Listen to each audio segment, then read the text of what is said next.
تو اسے پیمانہ امروز و فردا سے نہ ناپ، جاویداں پیہم دماں ہر دم جواں ہے زندگی۔ اس میں یہ وقفہ جو ہے خلق الموت والحیات لیبلوکم ایکم احسن عملا، یہ اس جسد کے ساتھ اس روح کا اتصال، اور یہ 30 40 50 60 70 80 100 برس کی عمر، یہ ایک وقفہ ہے، یہ امتحانی وقفہ ہے، تمہیں جانچا جا رہا ہے، پرکھا جا رہا ہے۔ ایکم احسن عملا، اس کو بھی اقبال نے اسی نظم میں خوب بیان کیا ہے کہ قلزم ہستی سے تو ابھرا ہے مانند حباب، اس نیا خانے میں تیرا امتحان ہے زندگی۔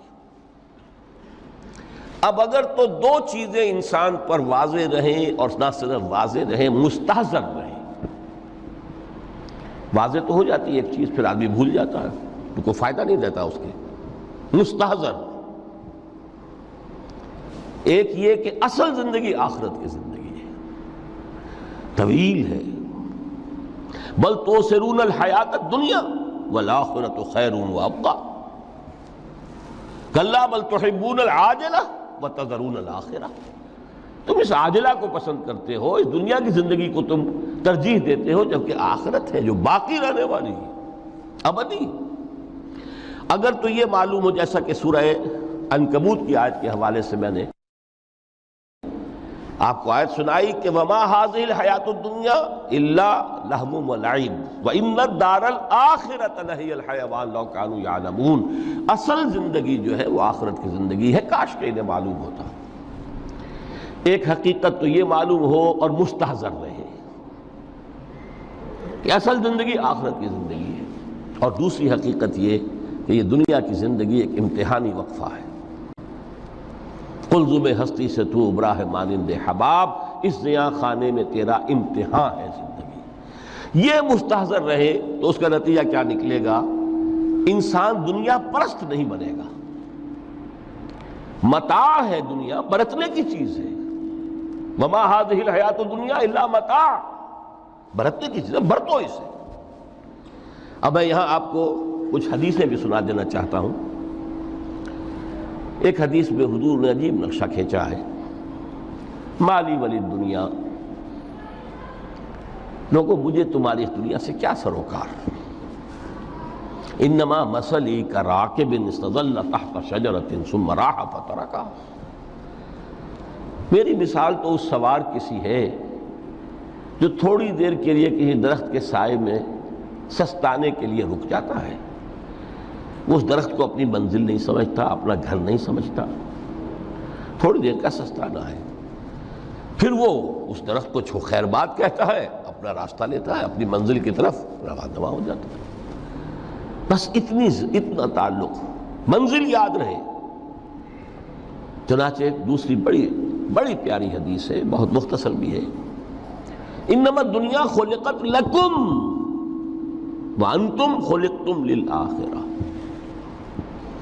دیکھو یہ دنیا تمہارے لیے بنائی گئی ہے۔ خلق لکم ما فی السماوات و ما فی الارض، قرآن مجید کہتا ہے۔ اس لیے میں نے کہا تھا خلافت ہمیں دینی تھی تو سب کچھ ہمارے لیے بنایا گیا نا، یہ محفل سجائی گئی ہے ہمارے لیے، یہ سب ہمارے لیے بنایا گیا ہے، پورے عالم کو مسخر کیا گیا ہمارے لیے۔ سخر لکم، سورج بھی چاند بھی ہر چیز تمہارے لیے مسخر کی گئی ہے۔ انما الدنیا خلقت لکم وانتم خلقتم للآخرہ، لیکن تمہاری تخلیق ہوئی ہے، تمہیں بنایا گیا ہے، تمہیں پیدا کیا آخرت کے لیے۔ یہ منزل یاد رہے، میرا ٹھکانہ وہ ہے، میرا گھر وہ ہے، میری منزل وہ ہے، یہ راہ گزر ہے، یہ سفر ہے، یہ ایک وقفہ ہے، امتحانی وقفہ ہے۔ خلق الموت والحیات لیبلوکم ایکم احسن عملا۔ لیکن اب تیسری حدیث سنیے، اور یہ ہے وہ کہ جو اس دنیا کو، جو میں نے شروع میں کہا تھا، بڑی ٹھوس حقیقت ہے، یہ اللہ کی تخلیق ہے، سنجیدہ تخلیق ہے، ہم نے کوئی کھیل کود کے لیے تو نہیں بنایا ہے۔ ربنا ما خلقت ھذا باطلا، حضور فرماتے ہیں الدنیا مزرعۃ الآخرہ، دنیا آخرت کی کھیتی ہے۔ یہاں بو گے تو وہاں کاٹو گے، یہاں بو گے نہیں تو کاٹو گے کیا خاک؟ اس اعتبار سے غور کیجئے، یہ دنیا اور حیات دنیاوی کا ایک ایک لمحہ ایک بڑی عظیم حقیقت بن کر سامنے آتا ہے۔ ہماری حیات دنیاوی کا ایک ایک لمحہ ابدی ہے پوٹینشلی، کیوں کہ اس میں جو کچھ ہم کما رہے ہیں اس کے نتائج ابدی زندگی پر پھیلے ہوئے ملیں گے۔ تو گویا کہ یہ جو ہے یہ گھڑی محشر کی ہے، طور سے محشر میں ہے، بیشتر غافل عمل کوئی اگر دفتر میں ہے، یہاں کا ایک ایک لمحہ تمہارے لیے بہت قیمتی ہے۔ یہاں بو، محنت کرو، کاشت کرو تاکہ وہاں کاٹ سکو۔ الدنیا مزرعۃ الآخرہ۔ اب دیکھیے یہ جو انداز ہے قرآن کا، وَمَا الْحَيَاةُ الدُّنْيَا إِلَّا مَتَاعُ الْغُرُورِ، جو ہماری گفتگو کا آج عنوان ہے، اس کے دو نتیجے نکلتے ہیں عملاً۔ ایک نتیجہ جو صحیح ہے، جو قرآن نکالنا چاہتا ہے، جس کی طرف اسلام رہنمائی کرتا ہے۔ ایک ہے بالکل منفی نتیجہ جس کی اسلام نفی کرتا ہے۔ وہ منفی نتیجہ کیا ہے؟ دنیا دھوکے کی ٹٹی ہے، چھوڑو گھر گھرستی کو، دفع کرو، رب سے لو لگانی ہے۔ یہ شادی کر کے اور گھر گھرستی کا کھکیڑ مول لینا، کہاں ایک پیٹ کا پالنا، کہاں 10 پیٹ لگ جائے پیچھے، اسی میں آدمی جو ہے گم ہو کر رہ جاتا ہے۔ لہذا گھر گھرستی کو چھوڑو، تجدد کی زندگی گزارو۔ پھر یہ تمدن ہر جگہ شر ہے، برائی ہے، دھوکہ ہے، فریب ہے، جھوٹ ہے، دفع ہو جاؤ، جاؤ کہیں پہاڑوں کی چوٹیوں پر، کہیں غاروں میں، گپھاؤں میں، کہیں جنگلوں میں دھونی روا۔ یہ ہے اس کا ایک منطقی نتیجہ جو نکلا ہے دنیا میں، اور تقریباً تمام مذاہب عالم میں نکلا ہے۔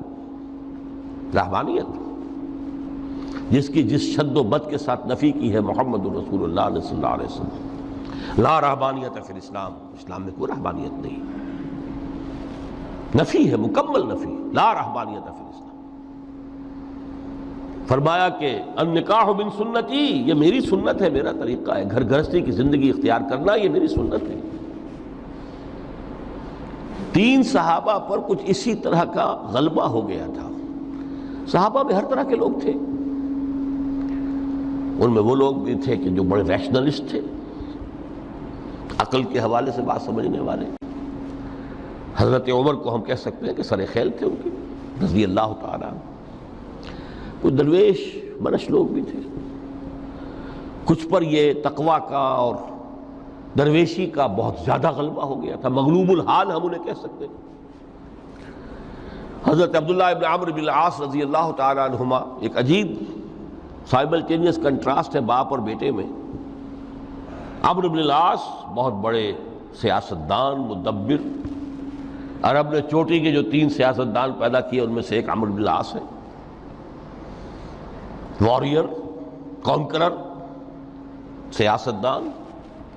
لیکن عبداللہ ابن عمرو بن العاص بالکل درویش، روزانہ روزہ ساری رات کھڑے ہیں، نہ بیوی سے کوئی سروکار، نہ کسی سے کوئی سروکار۔ حضور کو اطلاع ملی، بلا لیا، جواب طلبی ہو گئی، یا عبداللہ اولم اخبر انک تصوم الدہر وتقوم اللیل، اے عبداللہ مجھے یہ خبر دی گئی ہے تم ساری رات کھڑے رہتے ہو، روزانہ روزہ رکھتے ہو۔ کیا کہتے ہیں؟ جی حضور ایسا تو ہے۔ لا تفعل، مت کرو ہرگز۔ فإن لنفسك عليك حقا وإن لزوجك عليك حقا وإن لزورك عليك حقا، دیکھو تم پر تمہارے اس جسم کا اور نفس کا بھی حق ہے، اسے آرام بھی دو، اس کی ضروریات بھی پوری کرو، اس کی دیکھ بھال بھی کرو، یہ بھی تمہارے پاس امانت ہے اللہ کی۔ پھر تم پر تمہاری بیوی کا حق ہے۔ کسی صحابی نے دیکھا تھا حضرت عبداللہ ابن عمرو بن العاص کی بیوی کو کہ وہ بالکل جیسے کہ میلی کچیلی حالت میں تھی۔ پوچھا یہ کیا حال بنا رکھا؟ ان کا کہ آپ کے دوست کو تو کوئی غرض ہے ہی نہیں سرے سے. ظاہر بات ہے کہ مسلمان بیوی اور کس کے لیے وہ سنگھار کرے گی جب شوہر ہی کو کوئی دلچسپی نہ ہو، اس سے غرض ہی نہ ہو. لا تفعل. رات کو سو بھی دیکھو مجھے، میں رات کو سوتا بھی ہوں، نماز پڑھتا بھی ہوں، میں روزے رکھتا بھی ہوں، ناغے بھی کرتا ہوں. دیکھو زیادہ سے زیادہ ہفتے میں دو دن روزے رکھ لیا کرو کہ حضور مجھے اور تھوڑی سی اجازت. اچھا ایک دن ناغا، ایک دن روزہ، صوم داؤد، اس سے آگے کی اجازت نہیں. اسی طرح 3 حضرات سراسراہتن آتا ہے حدیث میں، بخاری شریف کی روایت ہے، ان پر بھی کوئی ایسا ہی غلبہ ہوا رہبانیت کا اور ترک دنیا کا. انہوں نے آ کے ازواج مطہرات سے معلوم کیا آپ کتنی رات نماز پڑھتے ہیں، کتنا دو سوتے ہیں، مہینے میں کتنے آپ روزے رکھتے ہیں نفلی. انہوں نے کوئی، وہاں تو کھلی کتاب تھی سیرت محمدی صلی اللہ علیہ وسلم، جو کچھ تھی حقیقت بیان کر. اب دیکھیے ایک عجیب ذہنیت، انہوں نے دیکھا کہ یہ تو کم ہے، ان کے اندازے کے اعتبار سے تو بہت کم ہے، لیکن یہ کہ اپنے آپ کو ذرا تسلی، حضور کی تو کوئی ضرورت نہیں ہے، آپ تو معصوم ہیں، آپ کے سے کوئی گناہ نہیں ہوا، کوئی خطا نہیں ہوئی، آپ کے لیے تو یہ اتنی عبادت ہمارے لیے تو کافی نہیں ہے، ہم تو گناہ گار ہیں. ایک نے عہد کیا کہ میں کبھی نہیں سوؤں گا، رات بھر کھڑا رہوں گا. دوسرے نے کہا کبھی ناغا نہیں کروں گا، ہر روز روزہ رکھوں گا. تیسرے نے کہا میں شادی بیاہ کے کھکیڑ میں پڑوں گا نہیں. حضور کو اطلاع مل گئی، طلب فرمایا، ڈانٹا آپ نے، آپ لوگوں نے یہ کہا ہے؟ جی ہاں ہم نے کہا تو ہے.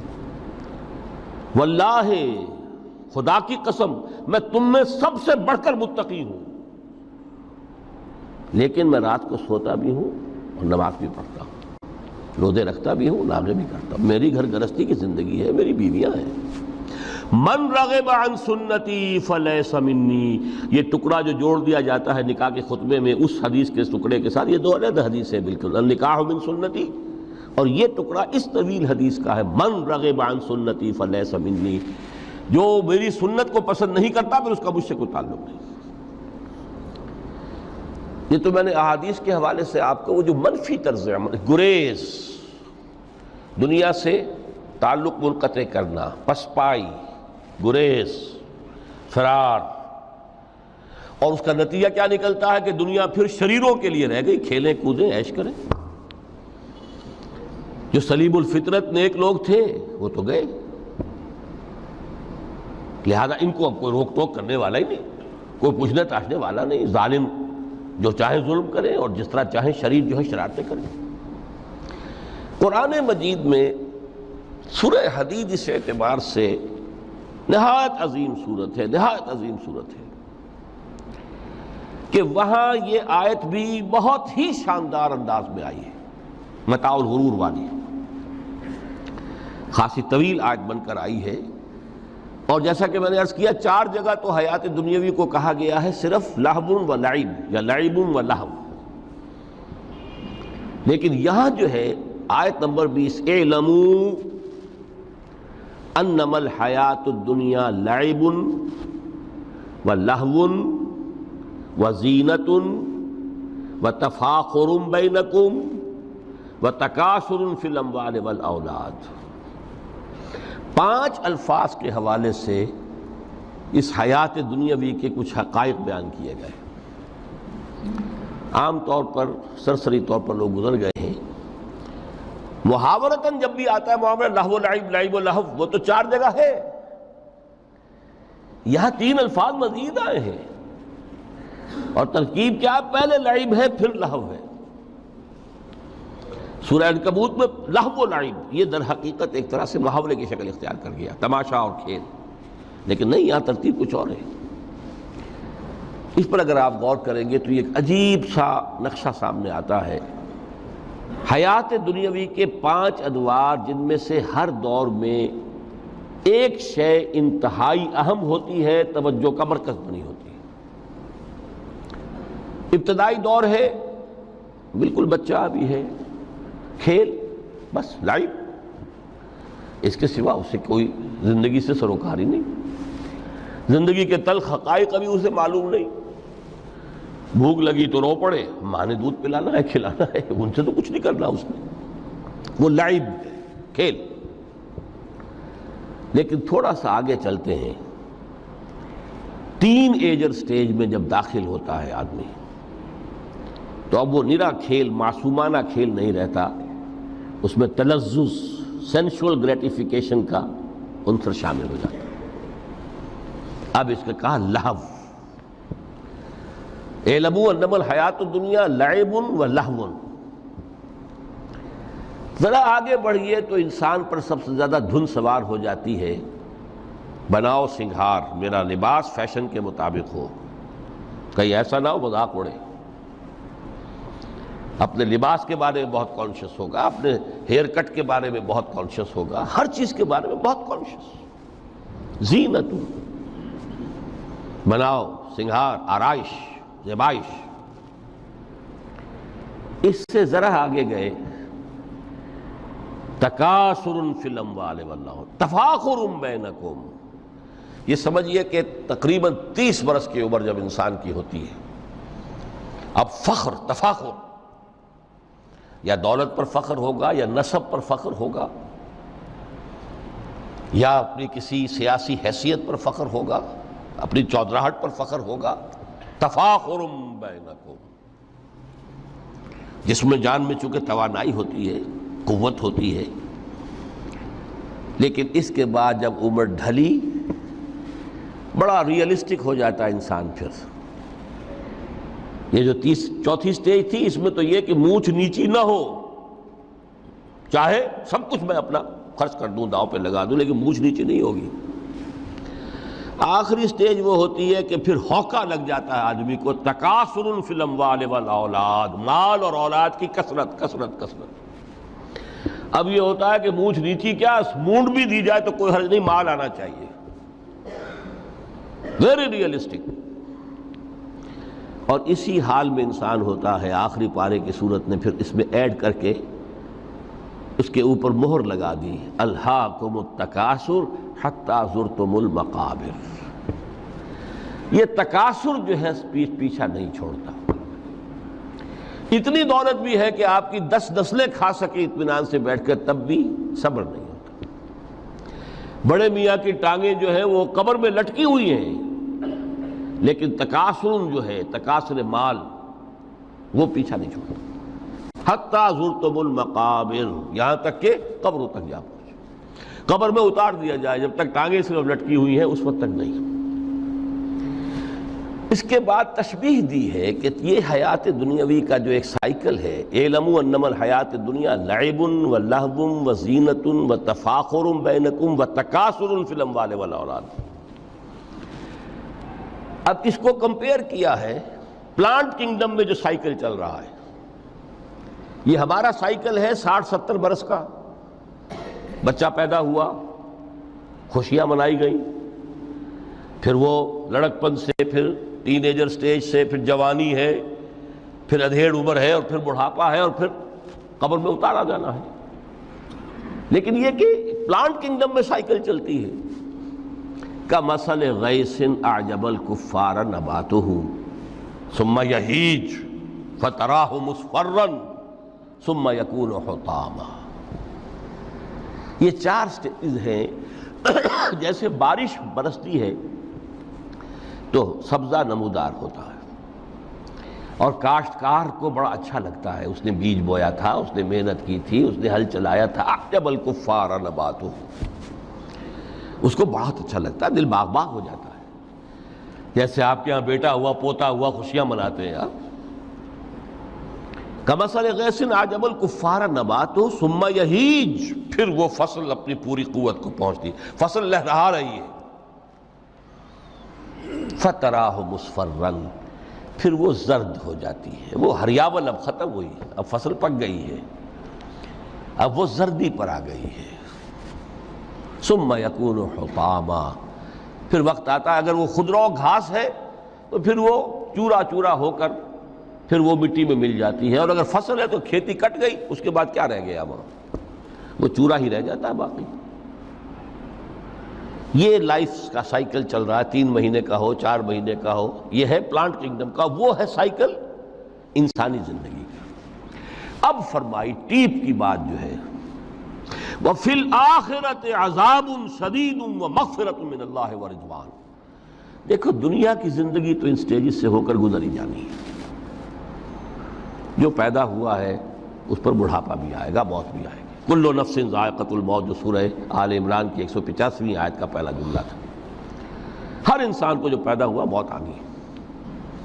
اب یہ ہے کہ وہ کہیں آپ نے محل میں گزار لی زندگی، کسی کٹیا میں گزار لی زندگی، کسی کی فٹ پاتھ پر گزر گئی زندگی۔ زندگی گزر جاتی ہے، گزرتی ہے، اور ان 5 سٹیجز میں سے ہو کر گزرتی ہے۔ آپ گندی گلیوں میں بچوں کو کھیلتے ہوئے دیکھتے ہیں، وہ بھی کھیل رہے ہوتے ہیں، نالیوں کے پانی کے اندر کھیل رہے ہوتے ہیں، ان کا بھی کھیل ہے، گندے جوہڑ میں کھیل رہے ہوتے ہیں۔ وہ تو ہے زندگی کی وہ سٹیج جو ہے کھیل کی ہے۔ کسی کے پاس بڑے قیمتی کھلونے ہیں، ان سے کھیل رہا ہے، کوئی اس طرح گلی ڈنڈا کھیل رہا ہے یا کچھ اور کھیل رہا ہے، لیکن وہ 5 سٹیجز تو آئیں گی۔ اعلموا انما الحیاۃ الدنیا لعب ولہو وزینۃ وتفاخر بینکم وتکاثر فی الاموال والاولاد کمثل غیث اعجب الکفار نباتہ ثم یہیج فتراہ مصفرا ثم یکون حطاما وفی الآخرۃ عذاب شدید ومغفرۃ من اللہ ورضوان۔ آخرت میں جا کر یہ بائیفرکیشن ہو جانی ہے، یا تو شدید عذاب اور یا اللہ کی مغفرت اور رضا۔ Now the choice is yours، اما شاکرا و اما کفورا، فیصلہ تم خود کر لو۔ وما الحیات الدنیا الا متاع الغرور، یہاں بھی آخری الفاظ وہ ہے کہ دنیا کی زندگی دھوکے کے سوا کچھ نہیں۔ کیوں؟ اگر تو دنیا کی زندگی میں گم ہو گئے، جیسے کہ اقبال نے کہا ہے کہ کافر کی یہ پہچان کے آفاق میں گم ہے، اور مومن کی یہ پہچان کہ گم اس میں ہے آفاق۔ دنیا میں رہو، طالب دنیا نہ بنو، طالب عقبہ، طالب آخرہ۔ دنیا میں رہو، برتو، استعمال کرو، تمہارے لیے پیدا کیا گیا، بھائی برتو، متاع ہے، برتنے کی شے ہے۔ ہاں حلال اور حرام کی پابندیاں سامنے رکھو، باقی برتو۔ مطلوب یہ نہ ہو، مقصود یہ نہ ہو، مطلوب آخرہ ہو۔ انما الدنیا خلقت لکم وانتم خلقتم للآخرہ۔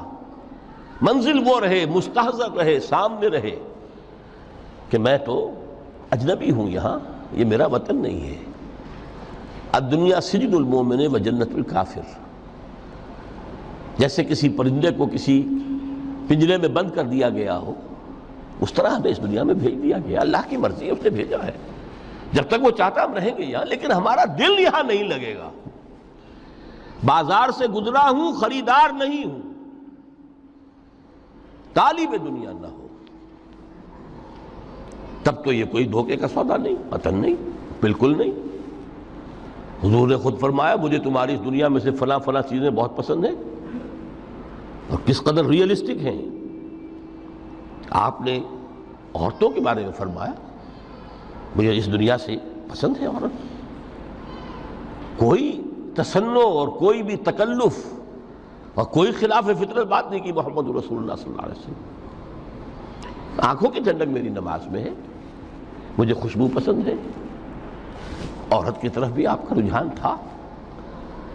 قرآن مجید میں آتا ہے نا، اے نبی اب کوئی اور نکاح آپ نہیں کریں گے، وَلَوْ أَعْجَبَتْكَ حُسْنُهُنَّ، چاہے ان کا حسن جو ہے وہ آپ کو اچھا لگے، اب اجازت نہیں ہے مزید، بس فل سٹاپ، جتنے نکاح ہو چکے۔ تو یہ دنیا کو حضور نے صلی اللہ علیہ وسلم دنیا پر سوار رہو، دنیا کو اپنے اوپر سوار نہ ہونے دو، بس بات صرف یہ ہے۔ کافر کی یہ پہچان کہ آفاق میں گم ہے۔ اسی لیے سورہ کہف کا ایک مرکزی مضمون ہے، پہلے رکوع میں بات آتی ہے اِنَّا جَعَلْنَا مَا عَلَى الْأَرْضِ زِینَةً لَهَا لِنَبْلُوَهُمْ أَيُّهُمْ أَحْسَنُ عَمَلًا۔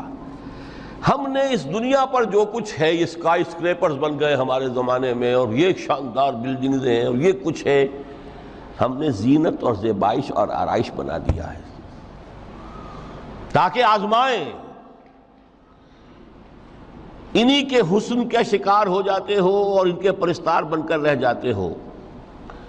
رخ روشن کے آگے شمع رکھ کر وہ یہ کہتے ہیں ادھر جاتا ہے دیکھیں یا ادھر پروانہ آتا ہے، پھر بھی اللہ ہی کے عاشق بنے رہو، اللہ ہی سے محبت کرو تو کامیاب ہو گئے۔ دنیا کو برتو.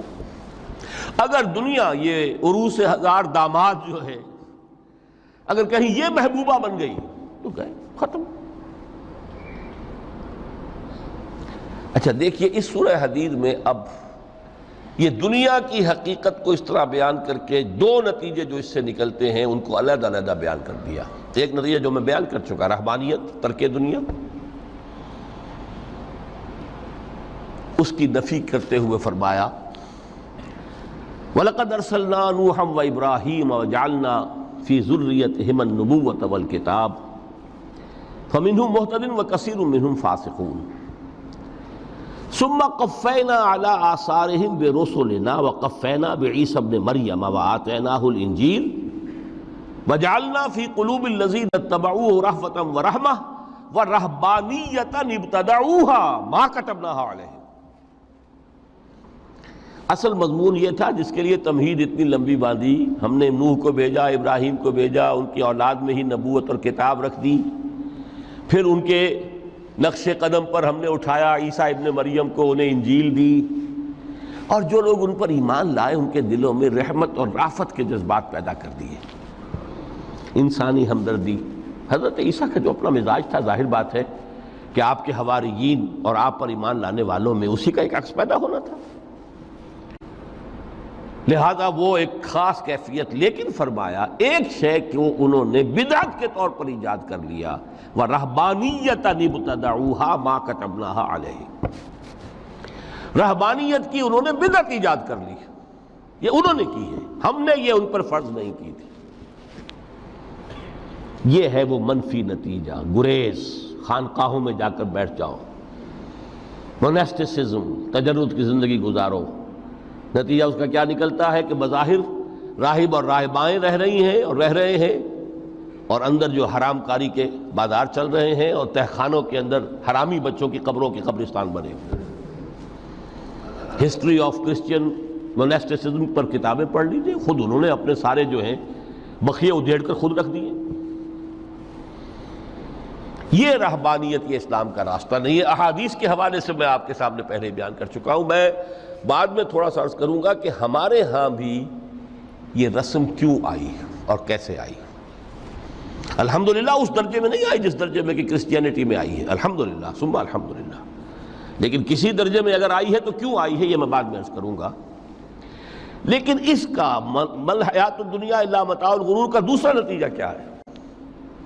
پہلا نتیجہ تھا گریز کا، پسپائی کا، فرار کا، معاشرے سے نکل بھاگنے کا، تاکہ معاشرے میں اشرار کھل کھیلیں، جو چاہیں کریں. ایک راستہ یہ ہے، ترک دنیا کے معنی ہیں ترک لذات دنیاوی، آسائشوں کو ترک کرنا. سختیاں جھیلنا کس لیے؟ تاکہ دنیا سے ظلم کا خاتمہ ہو، باطل کا تختہ الٹ دیا جائے، ظلم کا استیصال. ظاہر بات ہے ظالم آسانی سے ظلم نہیں چھوڑے گا،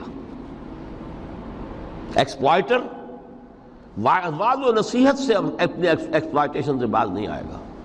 شاذ ہوتے ہیں اس طبقے کے اندر بھی یقیناً کچھ سلیم الفطرت لوگ ہوتے ہیں، جیسے طبقہ اشرافیہ سے تھے حضرت ابو بکر رضی اللہ تعالیٰ عنہ، سلیم الفطرت انسان تھے. وہ کوئی غلاموں کے طبقے سے تو نہیں تھے، کوئی فقراء کے مساکین کے طبقے میں سے نہیں تھے، اونچے طبقے میں سے تھے. عشرہ مبشرہ اکثر و بیشتر اس طبقے سے تھے. لیکن بائی اینڈ لارج وہ جو طبقہ ہوتا ہے، یا تو وہ اپنے جبر اور استبداد کا تخت جو ہے جما کر بیٹھا ہوا لوگوں کی گردنوں کے اوپر، پولیٹیکل ریپریشن ہے، یا اکنامک ایکسپلائٹیشن ہے،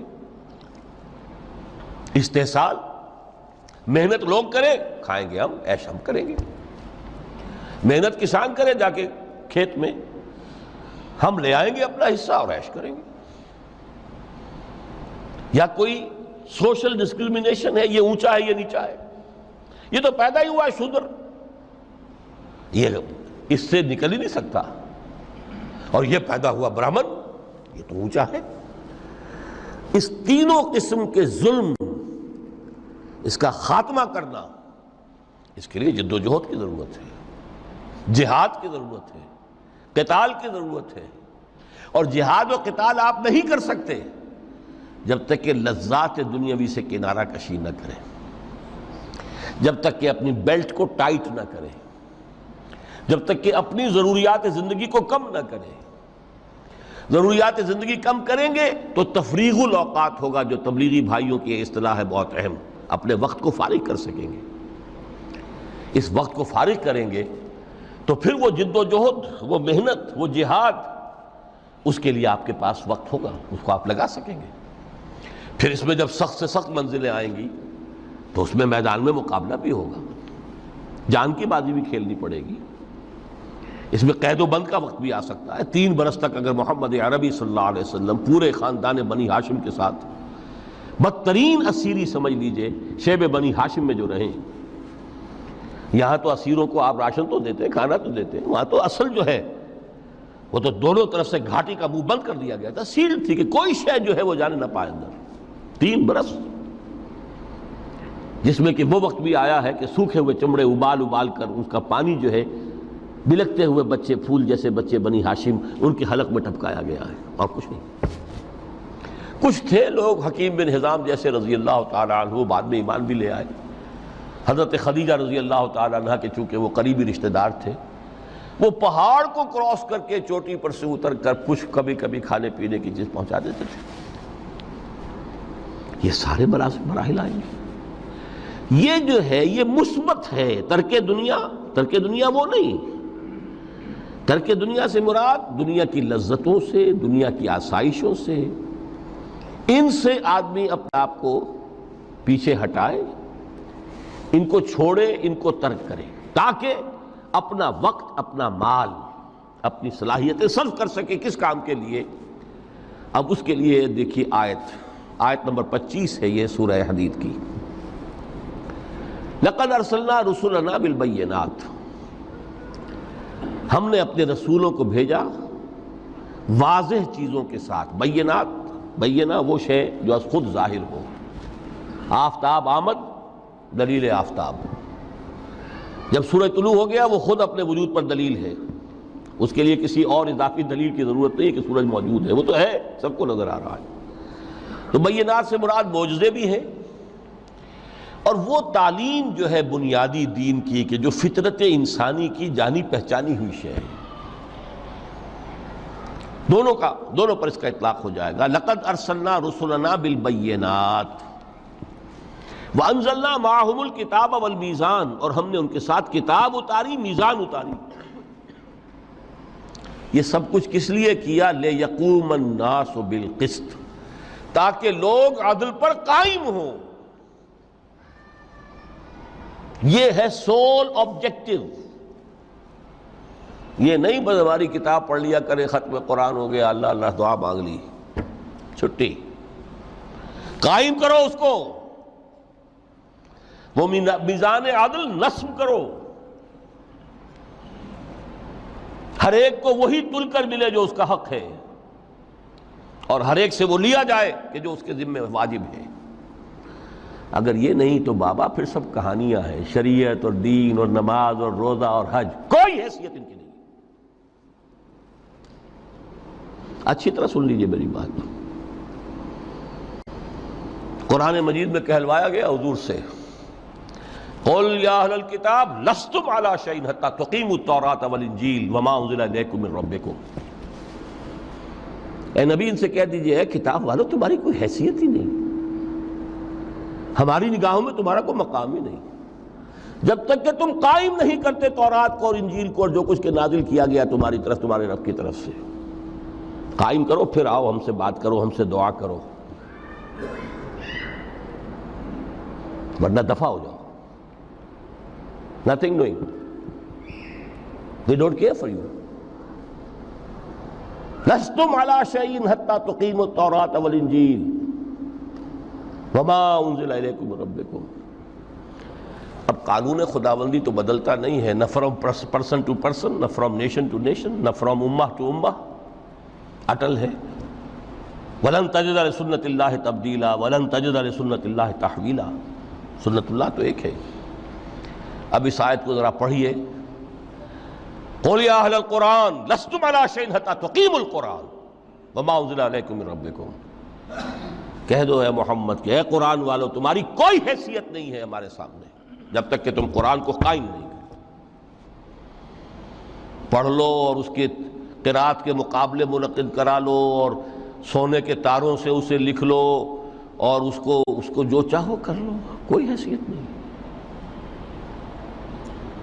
قائم کرو اس قرآن کو، اس کے نظام کو، اس کے قانون کو، جو حضرت ابوبکر نے فرمایا تھا، پہلا خطبہ جو دیا ہے آپ نے بیعت خلافت کے بعد، تم میں ہر قوی میرے نزدیک ضعیف ہوگا جب تک کہ اس سے حق وصول نہ کر لوں، اور ہر ضعیف قوی ہوگا جب تک کہ اسے اس کا حق دلا نہ دوں۔ سورہ شورى میں حضور سے کہلوایا گیا قل وَأُمِرْتُ لِأَعْدِلَ بَيْنَكُمْ، مجھے یہ حکم ہوا ہے کہ میں تمہارے مابین عدل قائم کروں۔ میں واعظ بن کر نہیں آیا، میں بدھ مت کے بھکشو بنانے کے لیے نہیں آیا تمہیں۔ ہاں انقلابی عمل میں ایک مرحلہ آتا ہے، بدھ مت کے بھکشو بننا پڑتا ہے کچھ عرصے کے لیے، تیاری کا مرحلہ، وہ میں ابھی بعد میں ذرا بیان کر دوں گا، لیکن مستقل نہیں ہے یہ بدھ مت کے بھکشو۔ یہ بدماش جس طرح چاہیں کھل کھیلیں، ظالم جس طرح چاہیں لوگوں پر ظلم کرتے رہیں، تشدد اور جبر کا جس طرح سے چاہے معاملہ کریں، استحصالی نظام جس طرح ہوتا ہے چلتا رہے۔ شاہ ولی اللہ دہلوی رحمۃ اللہ علیہ کے الفاظ میں، انسانوں کی عظیم اکثریت ڈھور ڈنگر بن جائے، صبح سے لے کے شام تک کمر توڑ دینے والی مشقت کے بعد بمشکل 2 وقت کی روٹی ملتی ہو، اس کا کبھی خیال اسے اللہ کا آئے گا؟ کبھی اللہ سے لو لگا سکے گا؟ دنیا نے تیری یاد سے بیگانہ کر دیا تو اس سے بھی دل فریب ہے غم روزگار کے۔ اس لیے حضور نے فرمایا کاد الفقر ان یکون کفرا، یہ فقر جو ہے یہ تو انسان کو کفر تک پہنچا دیتا ہے۔ عدل قائم کرو۔ تو دیکھیے یہ آیت انتہائی گمبھیر آیت ہے قرآن مجید کی سورہ حدید کی، جس طرح وہ آیت متاع الغرور والی جس شان کے ساتھ سورہ حدید میں آئی ہے، اعلموا انما الحیات الدنیا لعب ولہو وزینۃ وتفاخر بینکم وتکاثر فی الاموال والاولاد کمثل غیث اعجب الکفار نباتہ ثم یہیج فتراہ مصفرا ثم یکون حطاما وفی الآخرۃ عذاب شدید ومغفرۃ من اللہ ورضوان وما الحیات الدنیا الا متاع الغرور۔ لیکن اس کا نتیجہ کیا نکلنا چاہیے؟ لقد ارسلنا رسلنا بالبینات وانزلنا معهم الکتاب والمیزان لیقوم الناس بالقسط۔ Now prepare for the shock۔ میرے نزدیک، میرے علم کی حد تک شاید دنیا کی کوئی انقلابی کتاب نہ ہو جس نے اس قدر عریاں طور پر کھل کر یہ کہا ہو کہ ظالموں کی سرکوبی کرو، کچلو ان کے سر۔ وانزلنا الحدید، ہم نے لوہا بھی اتارا ہے۔ ایک وقت آتا ہے ظلم نہیں ختم ہوتا جب تک کہ لوہے کی طاقت ہاتھ میں نہ آئے۔ انزلنا الحدید، ہم نے صرف کتاب ہی نہیں اتاری ہے، لوہا بھی اتارا ہے۔ فیہ باس شدید، اس میں جنگ کی صلاحیت ہے۔ ومنافع للناس، لوگوں کے لیے کچھ اور منفعتیں بھی ہیں،